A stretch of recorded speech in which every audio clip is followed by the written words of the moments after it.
Happy Tuesday afternoon, folks. It's hard to believe it is already the midway point of October, but week 6 for the NFL is in the books. We had an epic Beltway Bowl. We also had a big Monday night game that led to a Tuesday morning trade. We have the NFC North as the top division in the NFL. Let's talk about breakdown week 6. Fasten your seatbelts for the realest Eagles and Sixers YouTuber! One who plays no clickbait and gets to the point! The myth, the legend, Nicky Steves! On the My Channel, you know the deal, yo boy, always keeps things real. I'm simply statue think they slate, dropping unrealistic mags, 2K takes for the clip. Even though cats like that get views closer to the milli, never hear me preach, LeBron to Philly. Before you watch the Eagles all the way through the early 22, authentic talk, forget what others do. Come to My Channel, you know the deal, yo boy, always keeps things real. The 24/7, 365 way, sports content for the reals to fill the day.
Wow, this was quick.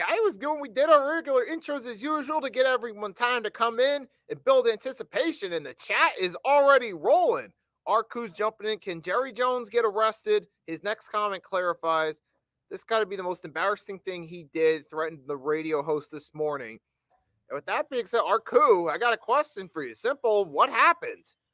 Arku's implying that Jerry Jones threatened the radio host, and hopefully he'll fill us in a moment to let us know what's going on. Because it's crazy, because I was going to start this thing off with a news report. And we'll give Arku a second to answer and clarify what happened with Jerry Jones and the radio host this morning.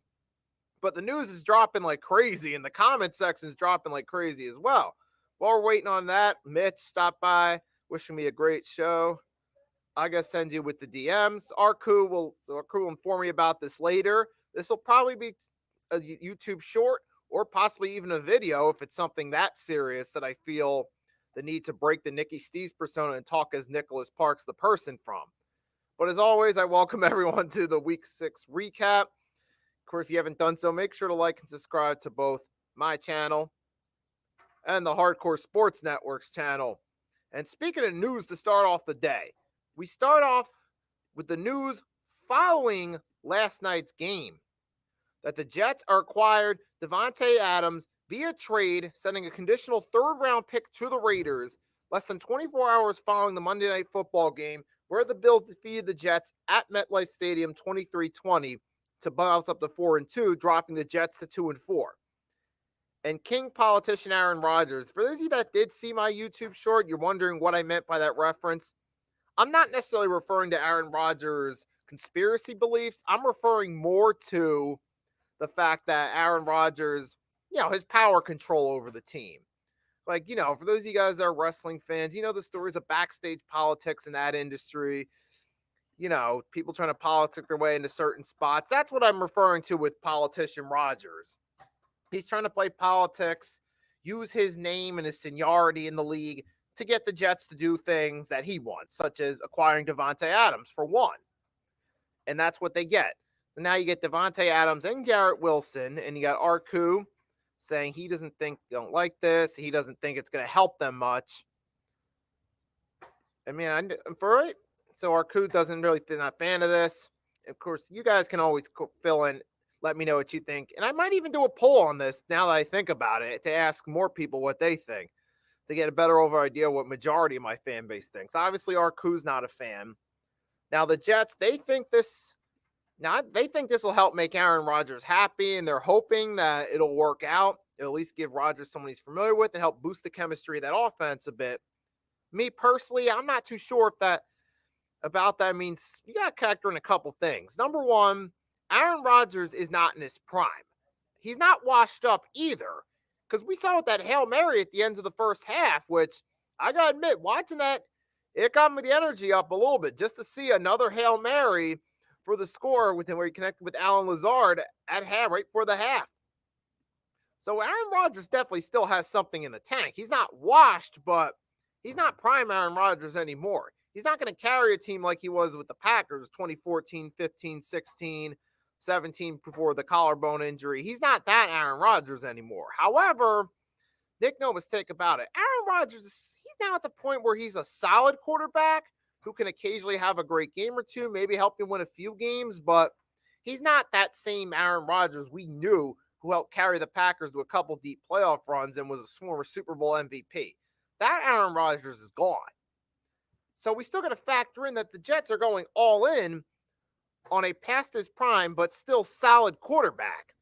They're going all in with the expectation that this is still the same Aaron Rodgers that won a Super Bowl and led the Packers to 3 NFC championship games during this time. Or actually 5 NFC championship games during this time. It's not that same Aaron Rodgers. This is a solid version, but not the version the Jets were hoping for. So they're already being disappointed with the results they're getting. Now, Davante Adams has chemistry with Rodgers. That could help out the passing game a little bit. But how much is that really going to do? Because the Jets still have an uphill battle. They're still 2-4. They still have a long road to climb. They got the Steelers on Sunday, and maybe that's a winnable game if the offense clicks. But then again, the Steelers like to win those low-scoring games. They got the Patriots Sunday before Halloween. That should be a win. Thursday night on Halloween, they got the Houston Texans. That could be a loss. So that could possibly be 2-1 or 1-2 in the next 3 games. Then you do have the Cardinals. That looks like a win. Colts could be a winning game. Seahawks on December 1st. That looks like a win. So the Jets might be able to win some games down the stretch. And we got Sarku saying Jerry threw a tantrum on the radio when asked tough questions.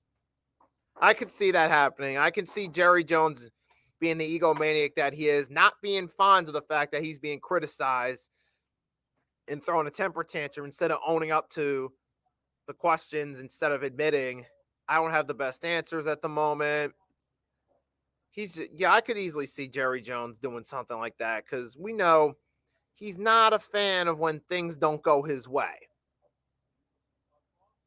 And back to speaking of egotistical, yet Aaron Rodgers, their Jets are hoping that this will help their offense a little bit. Now, the season's, it's not over yet for the Jets, even though they're 2-4. They could still make a push for the wild card and maybe the division, maybe, but the odds of that happening are low right now. They're pretty much slimmed on the odds of the Jets actually making a run here and going for a deep playoff push. I don't see that happening. I mean, Adams, maybe it works out, maybe it doesn't, but I don't really think this truly moves the needle. And speaking of that, now we'll talk about the actual game itself. We saw in the game itself, the Jets had moments where they looked solid, but ultimately you still have the kicker problem. Arku obviously not happy with his Cowboys, which is certainly understandable. And you're talking about now, which we'll get to the Cowboys in a minute. Well, I'm going to talk about that Cowboys-Lions game. And for the Bills, hey, they took care of they did what they needed to. It was a sloppy game, but they found a way to win. But here's the question. Does this say more about the Bills bouncing back or about the Jets being disorganized? Because both teams were disorganized. Both teams had over 100 yards given up in penalties. Remember, the Jets missed 2 kicks. Greg, the wide left leg, Zuerlein, missed 2 field goals that would have won them the game 23 or 26-23. And the Bills would have lost that game. So they can be thankful for Greg Zuerlein's missed field goals. And the Bills, they barely won this game, though, too. So was this really much of a? I mean, granted, hey, you found a way to win on the road. You win any way you can. Take the win. You're 4-2. You're looking like you're in first in your division, but I'm not sold on the Bills. They're looking weaker than they have in past seasons going into this point, and they'll probably still win their division with Miami struggling with the injuries, specifically at quarterback, to his long-term future in doubt. Jets struggling, Patriots in a deep rebuild. To me, it's looking like the Bills will win the division again, but at what cost? There's a possibility they could be the 3 or 4 seed and get bounced in the wild card round. Things don't work out. So even though the Bills won, I'll have to wait to see where they go from here and how they follow this up. I mean, congrats to the Bills. You found a way to win. It wasn't pretty, but get the win and you move on. And while we're still fresh on, I'm going to skip ahead to the Lions and the Cowboys. An absolute obliteration. Absolute obliteration for the Detroit Lions. I mean, hey, we knew the Lions were favorites going into this matchup. We knew, hey, Detroit Lions are favorites here. They're going against the Dallas Cowboys. Cowboys, even though they were 3-2, they were an unimpressive 3-2. They won some ugly games. They were competitive against the Giants. They barely won that game, and they narrowly edged out the Steelers, mainly because the Steelers' offense couldn't score points. And now the Lions just obliterated them and beat them like they were nothing at home, 47-9. And this was just a statement win by the Detroit Lions. They're coming out of this looking like they're the favorites to make the NFC Championship game. It's looking like it's likely either at this point can be Vikings-Lions or possibly Lions-Packers in the NFC Championship game. Those are very real possibilities now. Detroit Lions just look like a wholesome unit out there for the first time in my lifetime. And Arcus, he's at the point he does not care about the Cowboys because obviously, for obvious reason, they disappointed. This was the Cowboys' toughest game of the season, and they laid a massive egg at home against a top contender in the NFC in the Detroit Lions. Jared Goff had 3 touchdowns. David Montgomery had 2, 80 yards on 12 carries. All-around impressive and dominating performance by the Lions offense. Absolute statement. You had Jamar Gibbs even had 63 yards on 12 carries, which is pretty solid. I mean, this point is this Detroit Lions offense looked in sync. No, not a reference to the Justin Timberlake boy band, but they looked like they were on cue with everything they were doing. They were in playoff form in this matchup. So I got to give the Detroit Lions credit. No offense, Arku, but we got to give the Lions credit where credit's due. They are. He's got all my other teams have some sets. Like, obviously the Thunder, because they're finally, right, Thunder in the NBA, they're finally rebuilding and headed in the right direction. Which, while we're on that subject, tomorrow, 5 p.m. Eastern Standard Time, you can catch the Pick and Roll Podcast, episode 93, with myself, Coach Michkowski, most likely Blaze Radio, and Rios will join, barring any circumstances prevent them from joining. So shout out to that. That'll be on tomorrow, 5 p.m. Eastern Standard Time. I'm on my channel as well. And for the Detroit Lions, man, yeah, they are absolutely legit. Absolutely. This was a statement win. And the Minnesota Vikings, who we discussed ironically Sunday on the Sunday morning show exclusively on the Hardcore Sports Network, we said that the Vikings could be for real because they're undefeated with a backup quarterback, a good coach, and a solid roster. And don't get me wrong, the Vikings are a top team for sure. Not taking anything away from them, but the way the Lions looked in this game, it looked like you put those two teams head to head, Lions could give the Vikings a run for their money and bring them crashing down a little bit. But those will definitely be must-see games. And so shout out to the Detroit Lions. Excellent job. All it took was a change at head coach, and now you see how this team's doing. Speaking of the NFC North, let's move on. Talk a little bit about the Green Bay Packers crushing the Arizona Cardinals 34-13. And Jordan Love, it was the Jordan Love show. He had 4 touchdowns. Jacobs was still decent with 62 yards on 18 carries, but they didn't really need Josh Jacobs in this case because the running game, because the passing game was on point. Jordan Love was throwing dimes to all his receivers, and he looked like he was worth the highest paid contract from an NFL quarterback in this matchup. So you have 4 TDs there by Jordan Love. Impressive performance, and he's spreading the ball around. Dobbs, Sims, Reed, and the Packers can actually move the ball. Something that my quarterback, which I'll talk about when I do the Eagles-Browns recap at 6 p.m. later tonight. So that'll be alive again later. Talk about the Eagles, so plug that real quickly. But unlike the Jalen Hurts, Jordan Love has actually shown that at times he's shown he's worth that contract. Granted, it was against the Arizona Cardinals, but you're supposed to win these games. Games that are easy on the schedule, you're supposed to win. You're supposed to build confidence for your team, and the Packers did that. And they're showing like they could be a contender. And speaking of quarterbacks and teams taking advantage of easy schedules, then you had the Chicago Bears cruise to 4-2 with Caleb Williams. And you have to ask yourself the question now. With 2 good performances by Caleb, this time he had a 4 TD game, made it look easy against the Jags. Granted, it was the Jaguars this week and the Panthers last week, which are easy games. But however, you feel like these easy games, you got to wonder, is this going to set up October to be Caleb Williams' breakout month? Is October the month where Caleb takes advantage of the easy games, has good performances, starts to build his confidence up, and then when the Bears go, schedule gets a little bit tougher or some point down the line, we can look back at this at the point of where Caleb Williams turns it on.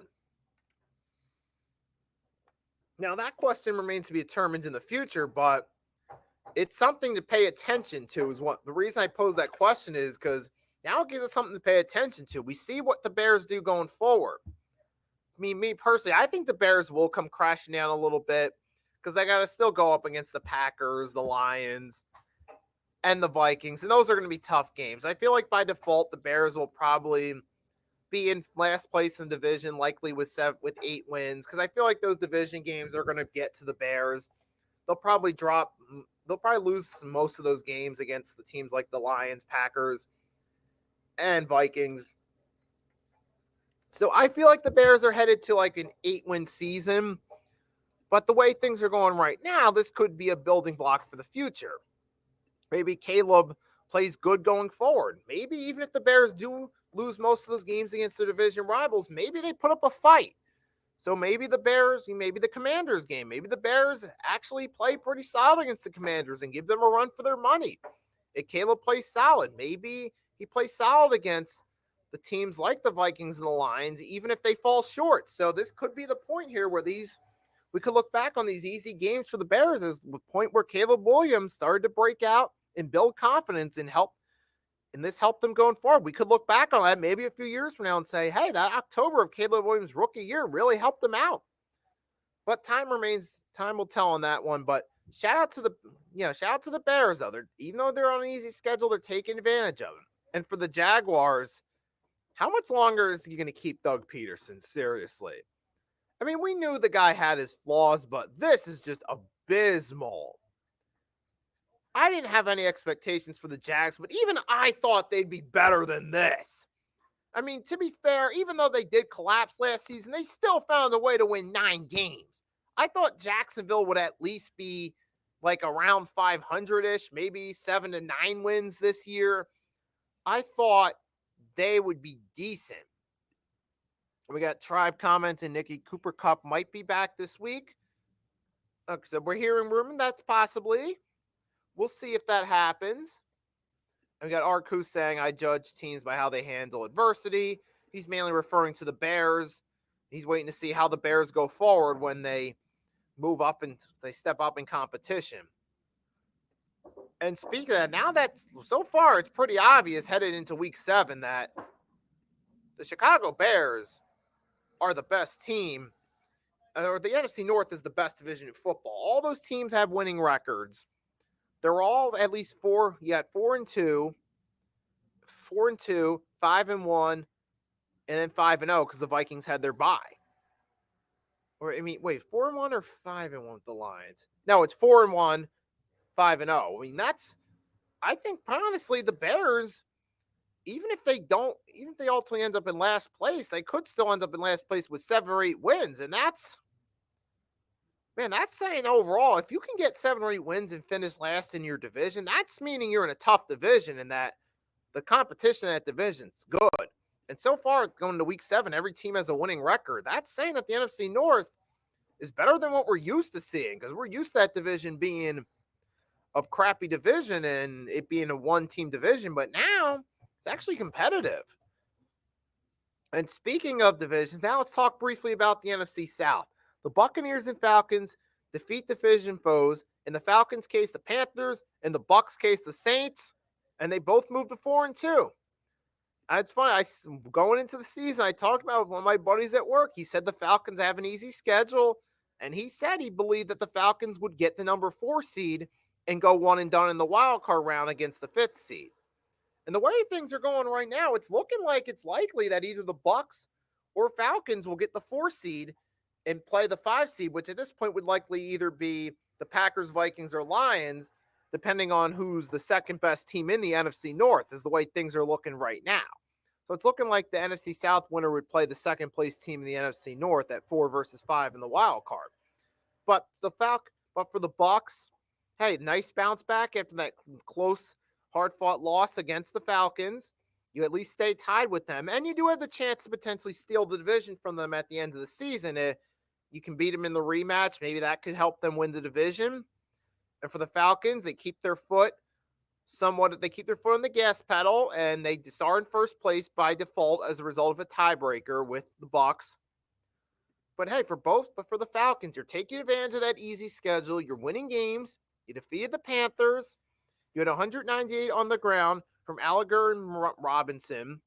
And Kirk Cousins, he's better than Desmond Ridder, so you at least know he's a favorable quarterback in this situation with an easy schedule. And then for the Bucs, hey, excellent job. Baker Mayfield had himself a 4-touchdown game. He did have himself 3 interceptions, which to me, I resemble. Yep, that was an interesting game. To me, Baker's performance with 4 T's and 3 INTs, it reminds me of Brett Favre a little bit. Because a guy like Brett Favre who threw a lot of touchdowns, helped lead the Packers to the playoffs a lot, also threw a ton of interceptions in his career. And Baker had himself one of those type of days with that 4-touchdown, 3-interception outing against the Saints. But what's interesting was the fourth quarter of that game.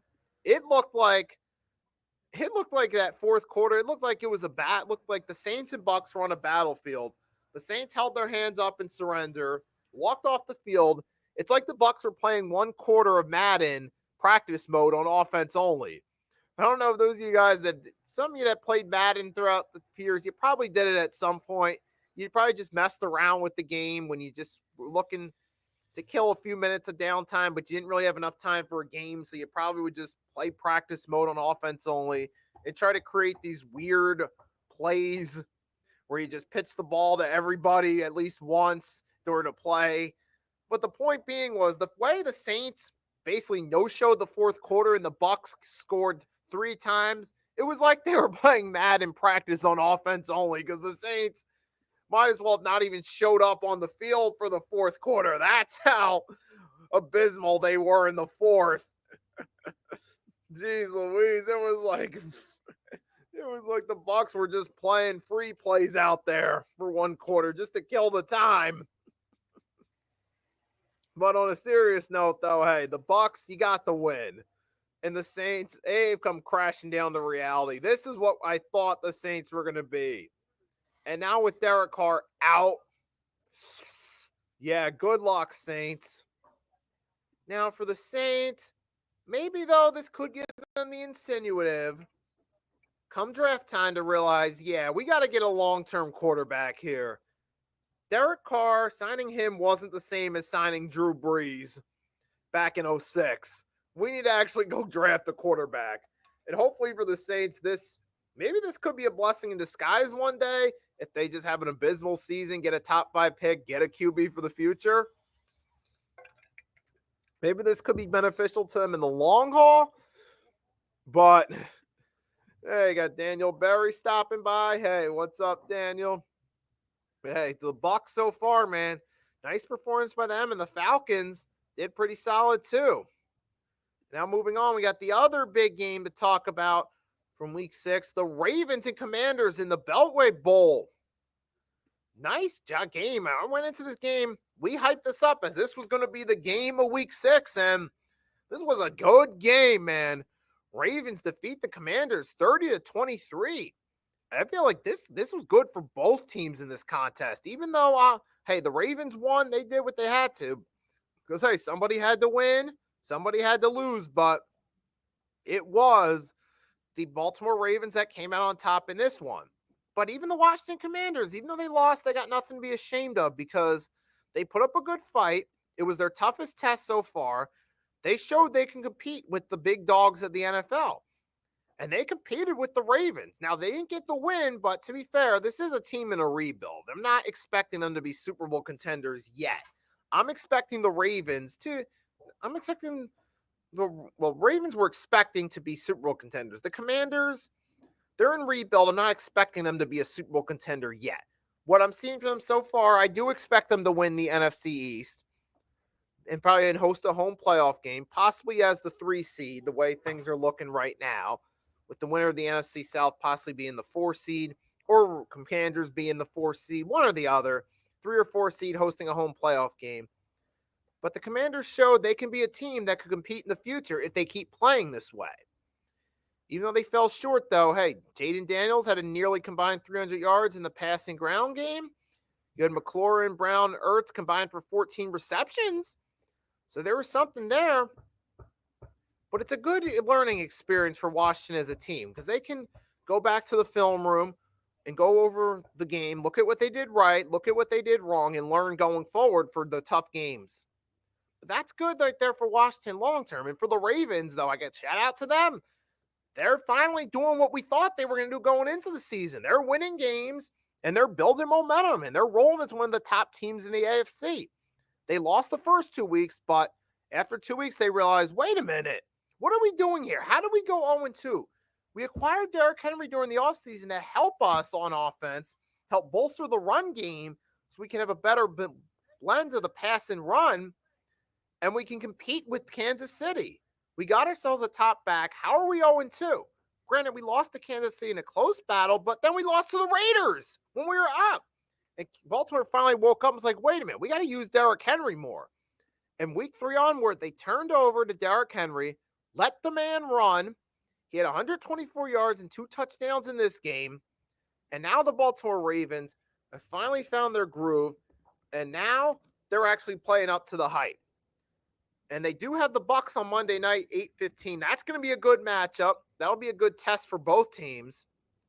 And then they got the Browns Halloween, the Sunday before Halloween. That should be a win right there. Then you got the Broncos November 3rd. So that's looking like you could at least win 2 your next 3, if not 3 straight, and possibly up to 7-2 or 6-3 if you're the Ravens. It's looking favorable going into early November. Then you do have the Bengals, which they should win, but the way they played the first time, we'll still have to see what happens. Then they got the Steelers November 17th. That's going to be a good matchup. Steelers-Ravens, always interesting. Then around Thanksgiving, they got the Chargers. We're not quite sure what the Chargers are yet. They're kind of looking like they could be middle of the pack.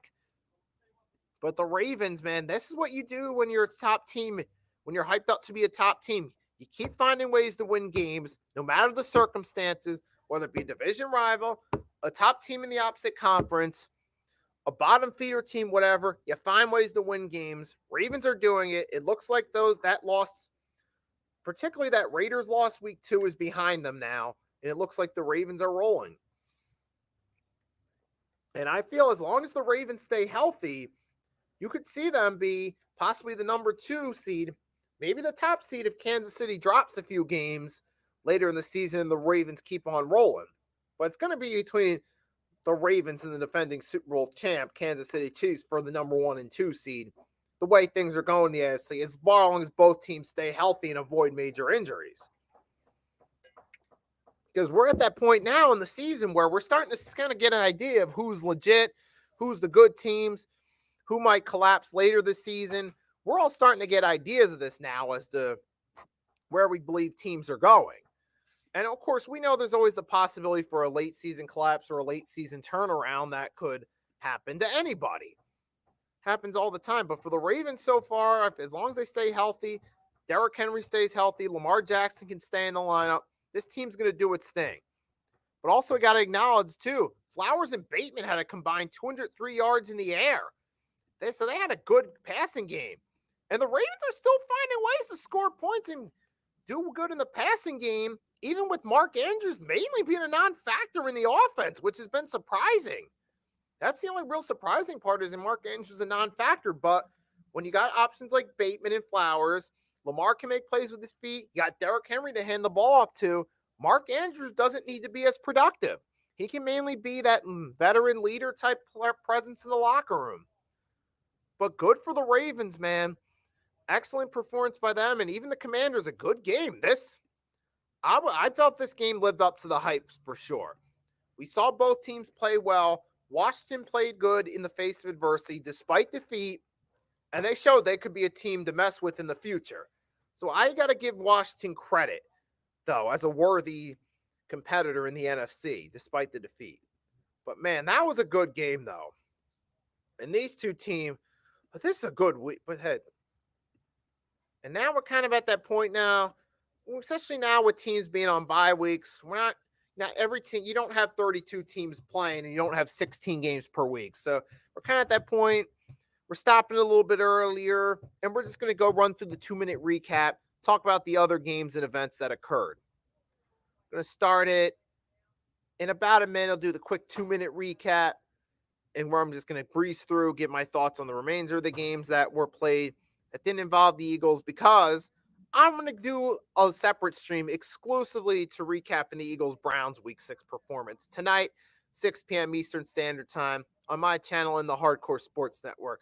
So make sure to check that one out tonight, 6 p.m. Eastern Standard Time. Your boy Nicky Stees going to talk about the Birds and Browns, what I liked, what I didn't like from that game. So you can catch my thoughts there tonight. But before I go, do the quick 2-minute recap for this week. Dive into it. 3, 2, 1. Here we go. First, we saw the Cincinnati Bengals defeat the New York Giants on Sunday Night Football. I don't know why they picked that game to be a Sunday night game. I guess they were worried about the baseball ratings, but nevertheless, a relatively snooze fest. Bengals win 17-7.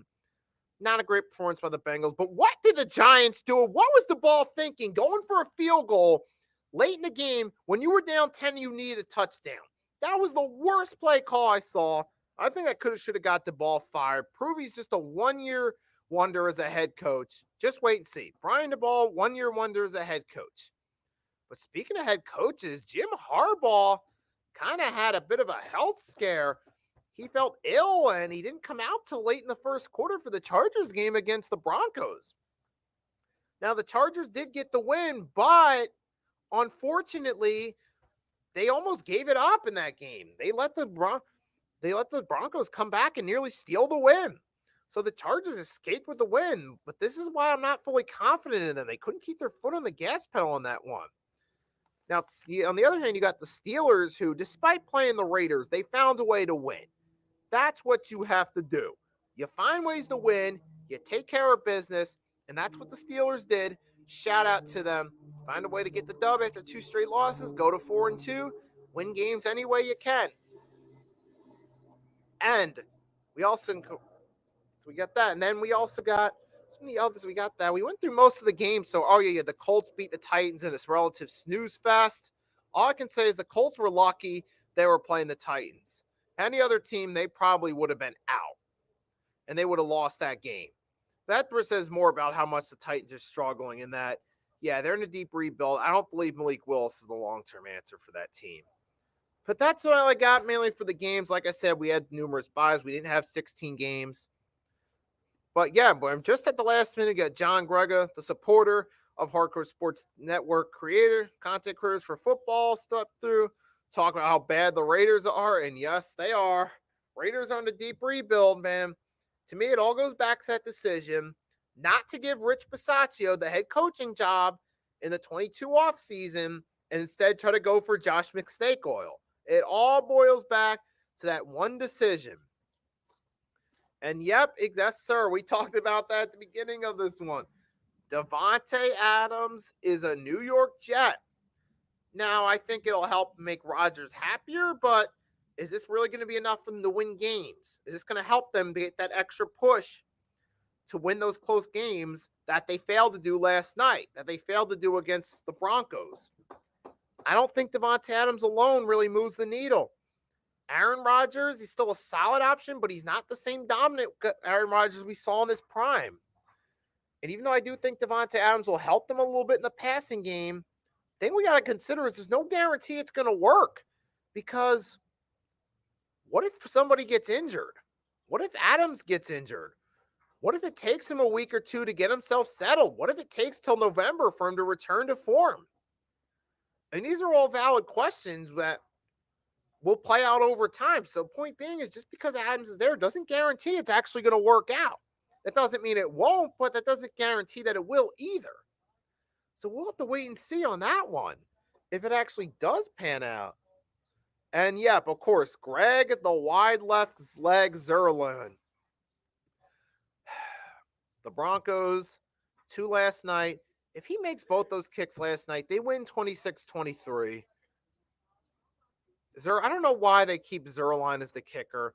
To me, he's easily the most overrated kicker in the NFL currently. I know he had some decent kicks for the Rams. He had some good game winners for the Rams, but he's also had a lot of key misses, especially this season. And you also remember the Cowboys cut him too. Ultimately, yeah, I feel Zuerlein's the most overrated kicker. But yeah, I'll leave it at that. I talked about everything I was going to talk about. Briefly talked about why I thought Peterson should be fired. We talked about the Bears, talked about the rest of the NFC North. We talked about, the Lions, Cowboys. Oh, did forget to mention Aiden Hutchinson's gone for the season. That's a tough one for the Lions right there to lose the leader of your defensive line for the season. But the way they're looking on offense, as barring any other serious injuries on either side of the ball, they should rally without Aiden Hutchinson, still find a way to be a legit team. So if they can stay healthy, the rest of the roster, I don't think this is going to destroy them. And we do also have, speaking of injury report, you have Marvin Harrison Jr., he's in concussion protocol. Pat Surtain for the Broncos in concussion protocol. I mean, it's a shame for those players that they're missing time. It's a shame for the fantasy owners that got the Broncos defense or have Marvin Harrison Jr. But at the same time, for the teams, man, they're already struggling as it is anyway. And just the fact that some of your star players that stand out are in concussion protocol, it's not doing good for interest going into your coming games. And you had Laramie Tunsil. He ended up leaving the Texans game with an ankle injury, but he came back and the Texans routed the Patriots. I don't know why the Patriots started. Why did they wait till the toughest game of the early season to start their rookie quarterback? Why didn't they just give Drake May the start against the Dolphins? That would have been an easier game to at least give him a shot to have a decent first game, get his confidence going. Bad decision by the Pats to wait for the toughest game to give the guy a start. Ultimately, it wasn't a great game for him. But I'll leave it at that, man. I said everything I was going to say about Week 6. To everyone that stopped by, Arku in the chat, providing some entertaining. You had Greg and John, the longtime supporter of the network Content Creators football streams. Thanks for stopping by. We even had Tribe real quickly stop by, talk about Cooper Kupp maybe back. Daniel Berry, Mitch, thank you all for stopping by. I hope you guys enjoyed it. Whether you caught it all or caught part of it, thanks for stopping by. But a quick reminder, tonight, 6 p.m. Eastern Standard Time on the network and my channel, I'll recap the Eagles-Brown game. Eagles fans, you can catch that later. So again, thanks to everyone for stopping by. I always appreciate your support. It's another fun stream. I enjoyed doing this. Thanks for stopping by, making the chat entertaining and keeping the thing engaging. With that being said, if you guys don't stop by for the Eagles-Browns recap, have a great rest of your day. Until next time, it's your boy Nicky Steve signing off, and I'll catch you later. Peace.